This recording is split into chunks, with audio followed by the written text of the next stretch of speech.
സംഘടനാ ദൗർബല്യവും നേതൃത്വത്തിൻ്റെ ആസൂത്രണമില്ലായ്മയും മൂലം സംസ്ഥാനത്ത് പല മണ്ഡലങ്ങളിലും തെരഞ്ഞെടുപ്പ് ദിനത്തിൽ ബൂത്തിലിരിക്കാൻ പോലും ആളില്ലാത്ത സ്ഥിതിയായിരുന്നുവെന്ന് മുതിർന്ന കോൺഗ്രസ് നേതാവ് ആറ്റിങ്ങലിലെ UDF സ്ഥാനാർത്ഥി അടൂർ പ്രകാശ് പറഞ്ഞത് ഒരു മുൻകൂർ ജാമ്യമെടുക്കലല്ലേ എന്നാണ് രാഷ്ട്രീയ നിരീക്ഷകർ ചോദിക്കുന്നത്.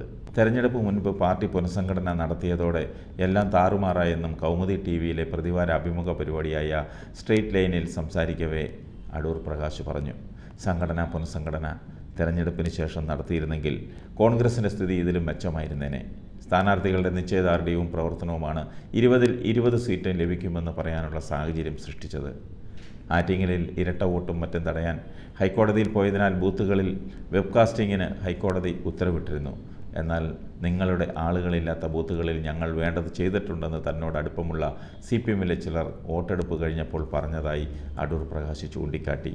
അതായിരുന്നു അവസ്ഥ.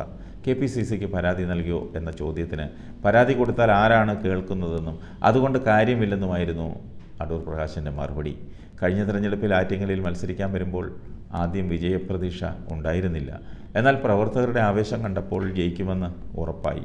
ഇക്കുറി പ്രവർത്തകരെ സജ്ജമാക്കേണ്ട സംഘടനാ നേതൃത്വവും അതിനുള്ള ശ്രമം നടത്തിയെന്ന് പറയാനാകില്ല. ആറ്റിങ്ങലിൽ ഭൂരിപക്ഷത്തെക്കുറിച്ച് പറയുന്നില്ലെങ്കിലും ജയം ഉറപ്പാണെന്ന് അടൂർ പ്രകാശ് പറഞ്ഞു. ഇക്കുറി മത്സരിക്കാൻ താല്പര്യമുണ്ടായിരുന്നില്ലേ എന്ന ചോദ്യത്തിന് ACCയോടും ഇവിടുത്തെ നേതൃത്വത്തോടും തനിക്ക് പറയാനുള്ളത് പറഞ്ഞിട്ടുണ്ടെന്നായിരുന്നു മറുപടി. ചില കാരണങ്ങളാൽ വേറെ ആളുണ്ടെങ്കിൽ നോക്കണമെന്നും പറഞ്ഞിരുന്നു. എന്നും പാർട്ടിക്ക് വിധേയനായി മാത്രമേ പ്രവർത്തിച്ചിട്ടുള്ളൂ. KPCC പ്രസിഡന്റ് സ്ഥാനത്തേക്ക് പാർട്ടി ആവശ്യപ്പെട്ടാൽ വരും. ആ സ്ഥാനത്തിന് അയോഗ്യനായി മാറി നിൽക്കേണ്ട കാര്യമില്ല. എല്ലാ വിഭാഗം ആളുകളെയും കൂട്ടി യോജിപ്പിക്കാതെ ഒരു വിഭാഗത്തിന് മാത്രം മുൻതൂക്കം നൽകി കോൺഗ്രസിന് ഇനി മുന്നോട്ട് പോകാൻ കഴിയില്ല. വരാനിരിക്കുന്ന തദ്ദേശ തെരഞ്ഞെടുപ്പിനും നിയമസഭാ തെരഞ്ഞെടുപ്പിനും ഇപ്പോഴേ ഒരുക്കങ്ങൾ തുടങ്ങണം.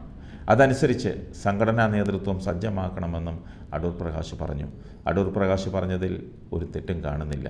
അദ്ദേഹത്തിൻ്റെ മണ്ഡലത്തിൽ പോലും പല ബൂത്തുകളിൽ ഇന്നേജൻ്റായി ഇരിക്കാൻ കോൺഗ്രസ്സുകാരില്ലായിരുന്നു. അതൊരു യാഥാർത്ഥ്യമാണ്. മാത്രമല്ല, ഒരു പ്രാദേശിക നേതാവ് വോട്ട് മറിച്ച് BJPക്ക് കൊടുക്കണമെന്ന് പറഞ്ഞ വോയിസ് മെസ്സേജ് സമൂഹ മാധ്യമങ്ങളിൽ പ്രചരിച്ചത് നമ്മൾ കേട്ടതാണ്. അങ്ങനെ വരെ സ്വന്തം പാർട്ടിക്കാർ പോലും അടൂർ പ്രകാശ് ജയിക്കണമെന്ന് ആഗ്രഹിച്ചില്ല. BJP ജയിക്കണമെന്നാണ് അവരൊക്കെ ആഗ്രഹിച്ചതും വോട്ട് മറിച്ചതും. അത് ചില മുതിർന്ന നേതാക്കളുടെ ആശീർവാദത്തോടെ ആയിരുന്നുവെന്നാണ് കരക്കമ്പി. ഇങ്ങനെ പരസ്യമായി വോട്ട് മാറ്റി ചെയ്യണമെന്ന് പറഞ്ഞ പ്രാദേശിക നേതാവിനെതിരെ നടപടിയെടുക്കാൻ ഇനിയും നേതൃത്വത്തിന് കഴിഞ്ഞിട്ടില്ല എന്നുള്ളതാണ് പരിതാപകരം. ഇതൊക്കെ വെച്ച് നോക്കുമ്പോൾ അടൂർ പ്രകാശിൻ്റെ മുൻകൂർ ജാമ്യം സ്വീകരിക്കേണ്ടി വരും. സ്വീകരിച്ചേ പറ്റൂ.